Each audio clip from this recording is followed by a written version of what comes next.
آج کے لیکچر میں ہم گلیشیئرز کے بارے میں پڑھیں گے. ہم یہ جاننے کی کوشش کریں گے کہ گلیشیئرز سے کیا مراد ہیں، گلیشیئرز کس طرح بنتے ہیں اور یہ سطح زمین کو چینج کرنے میں کس طرح رول پلے کرتے ہیں. گلیشیئرز کو ہم اس طرح ڈیفائن کرتے ہیں: moving mass of ice is called glacier, یعنی برف کے تودے جو حرکت کرتے ہیں انہیں گلیشیئر کہا جاتا ہے. گلیشیئرز بھی دریا کی طرح حرکت کرتے ہیں، لیکن دریا کی نسبت گلیشیئرز کی حرکت بہت سلو ہوتی ہے. دنیا میں گلیشیئرز لمبائی، چوڑائی اور والیوم میں ایک دوسرے سے بہت مختلف ہوتے ہیں. مثال کے طور پر دنیا میں کچھ گلیشیئرز ایسے ہیں جو صرف چند کلومیٹرز تک پھیلے ہوتے ہیں، جبکہ بعض بڑے گلیشیئرز ہیں جو کئی سو کلومیٹرز تک پھیلے ہوتے ہیں. گلیشیئرز ان علاقوں میں پائے جاتے ہیں جہاں پر ٹیمپریچر فریزنگ پوائنٹ سے نیچے رہتا ہے، یعنی ان علاقوں میں سال کے بیشتر دنوں میں موسم ٹھنڈا رہتا ہے اور زیادہ برف باری ہوتی ہے، جیسے کہ Antarctica, green, Canadian ice shield یا پھر ایشیا کانٹیننٹ کے ہائی ماؤنٹین رینجز.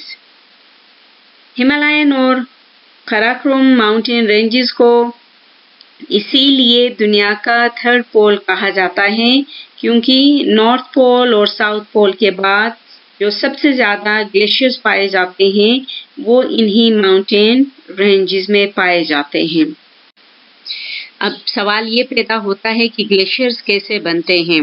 گلیشیئرز بننے کے لیے جو سب سے امپورٹنٹ چیز ہے وہ ہے سنو فال یا برف باری. سال کے بیشتر دنوں میں اور خاص طور پر ونٹر سیزن میں اچھی مقدار میں برف باری گلیشیئرز بننے کے لیے بیسک ریکوائرمنٹ ہیں.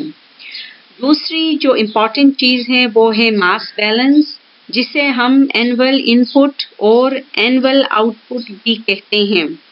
ماس بیلنس سے مراد کسی بھی جگہ پر سال میں کتنی برف جمع ہوتی ہے.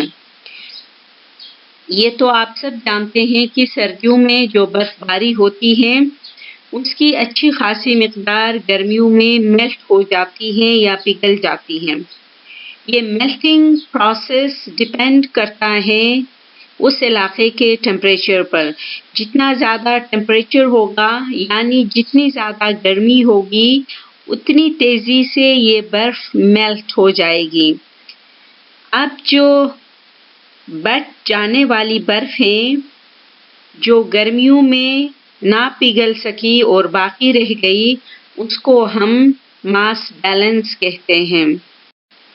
یہی ماس بیلنس یا بچ جانے والی برف اس علاقے میں ہر سال لیئرز کی صورت میں جمع ہوتی جاتی ہیں.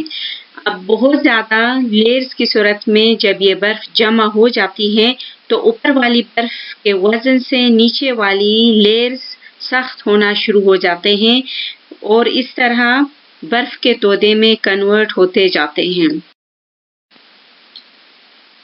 جب برف کے تودے کا والیوم اور ویٹ بڑھ جاتا ہے تو وہ آہستہ آہستہ ایکومولیشن ایریا سے ابلیشن ایریا کی طرف موو کرنا شروع کر دیتا ہے.